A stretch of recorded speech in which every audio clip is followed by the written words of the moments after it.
बाबूजी से ना गलती से हत्या हो गया था, लेकिन ये उड़जा जानबूझ के मारा था बकलोल जी को, जानबूझ के मारना चाहता था।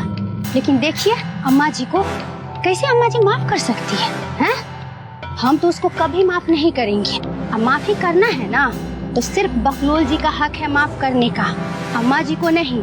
बकलोल जी को ठीक होने दीजिए, वो ठीक हो जाएंगे और जो फैसला लेंगे ना वही फैसला होगा। मैंने इतने बड़े हो गए हैं तुम्हारे बकलोल जी कि वही फैसला लेंगे। ये काहे भुला जाती हो कि अम्मा जी उनकी माँ है, इस घर की मुखिया। अच्छा, हम कुछ नहीं हैं, हम भी तो बकलोल जी के कुछ हैं, वो भी तो हमारे पति हैं। लेकिन अम्मा जी हमसे कुछ राय नहीं ली, हमसे पूछना तक मुनासिब नहीं समझी, कोई राय मशवरा ली हमसे? काहे लेगी? वैसे भी वो हमको घर का झाड़न बुहारन समझती है। तुमको समझाना बहुत मुश्किल है। वो अम्मा जी है ना झुनकी, तुम उनके सामने बच्ची जैसी हो। क्या हो गया अगर तुमको कुछ बोल दी तो? काहे सब बोझ अपने माथा पे ले रही हो? भूल जाओ ना, ये काहे नहीं देखती हो कि अम्मा जी कितनी परेशान है? शांत हो जाओ, भूल जाओ ये सब। हमारा दिमाग ओइजा अटक गया है, हम भूल ही नहीं पा रहे हैं, हमारे मन में कोनो बातें नहीं आ रहा है, हमारा मन आगे ही नहीं बढ़ रहा है, तो हम क्या करें बताइए? अलबता गए हैं, हम पगला गए हैं। आप यहाँ से चले जाइए, जाइए यहाँ से। कहे नहीं समझती है ये लड़की। देखिए अम्मा जी को सारा दोष हमारे माथे पे रख के मढ़ रही थी बात को, लेकिन अब समझ में आ गया ना।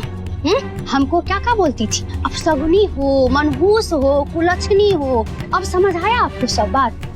बताइए कि किसके कारण हुआ है? हमको बोलती थी ना कि तुम्हारे से ही सब दुश्मनी निकाल रहा है, तुम्हारे वजह से ही सब हो रहा है, तुम्हारे वजह से ही सब बदला ले रहा है बकलोल जी से। अब कारण सामने आ गया ना, क्या कारण था? इस सब कारण पहले का था, राज छुपा के रखी थी। हमारा तो मन करता है कि जाके हम उनसे पूछे अभी के अभी और सारा उक्टा पुराण कर दी। करोगी तुम उक्टा पुराण? जे जो कर रही है वह तुम भी करोगी। वो माँ है, उनको समझ है, तुमको क्या है? कितनी बड़ी हो गई हो रे तुम?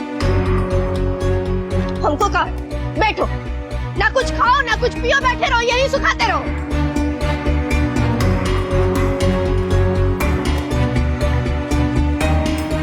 बैठो।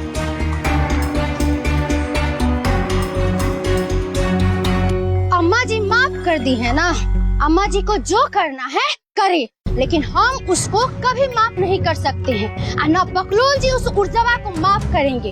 हम दोनों कभी जिंदगी में उसको माफ नहीं करेंगे।